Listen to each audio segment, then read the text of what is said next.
ଲୋକଙ୍କର ଆଜ୍ଞା ଆଉ ଝାଡା ହଉନାହିଁ ଆଉ ଯୋଉ ସରକାର ଯୋଉ ଆମର ଯୋଉ ଗୁଟୁକା ଯୋଉ ଗୁଟୁକା ଯେତେ ପ୍ରକାର ସବୁ ଗୁଟୁକା ଜିନିଷ ସବୁ ବନ୍ଦ କରିଦେଲେ ଲୋକଙ୍କର ଆଜ୍ଞା ମୁଣ୍ଡ ଖରାପ ହେଇଗଲାଣି। ଆଉ ସେ ଯୋଉ ଦୋକାନୀ ମାନେ ବି ମାଲା ମାଲ ଯୋଉମାନେ ସବୁ ଗୁଟୁକା କିଣିକି ସବୁ ରଖିଥିଲେ ସବୁ ଆଜ୍ଞା ବିକୁଛନ୍ତି ଆଜ୍ଞା 20 ଟଙ୍କା ଲେଖା।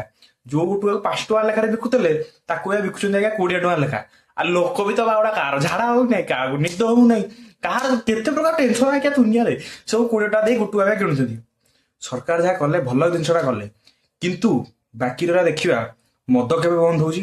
ଗୁଟୁକା ତ ବନ୍ଦ କଲେ ବହୁତ ଭଲ ସ୍ୱାଗତ ଯୋଗ୍ୟ ପଦକ୍ଷେପ, କିନ୍ତୁ ମଦ କେବେ ବନ୍ଦ ହଉଛି? ଆଉ ଦ୍ୱିତୀୟ, ଏଇଟା ଜରି ଭଳିଆ ଅବସ୍ଥା ନ ହଉ। କାହିଁ କହୁଛି, ଯେମିତି ଆମର ସରକାର ବ୍ୟାନ୍ ହେଇଛି ଆମର କଣ ପଲିଥିନ ଜରି ବ୍ୟାନ୍ ହେଇଛି ନା ନାହିଁ, ହେଇଛି ବ୍ୟାନ୍, କିନ୍ତୁ କଣ ତଥାପି ମିଳୁଛି ଆଜ୍ଞା। ଆପଣ ଯୋଉ ଦୋକାନ ଯିବେ ମିଳିଯିବ ଆଜ୍ଞା, ଏଇଟା ଗୋଟେ ବଡ କଥା ନୁହଁ। ଯେମିତି ଚୋରା ମିଳିବା କଥା ସେମିତି ମିଳୁଛି। ବାକି ରହିଲା ଦେଖିବା କେବଳ ଏଇ ଯୋଉ ଜିନିଷର ଯୋଉ ଗୁଟୁକା ଫୁଟୁକା ସବୁ ବନ୍ଦ କଲେ ଏଗୁରା ଯେମିତି ଆଜ୍ଞା କଳା ବଜାରୀ ନ ହଉ, ଯେମିତି ଏଗୁରା ପୁଣି ଯେମିତି ଲୁଚା ଛପାରେ ନ ମିଳୁ ଜିନିଷ ଗୁରାକ।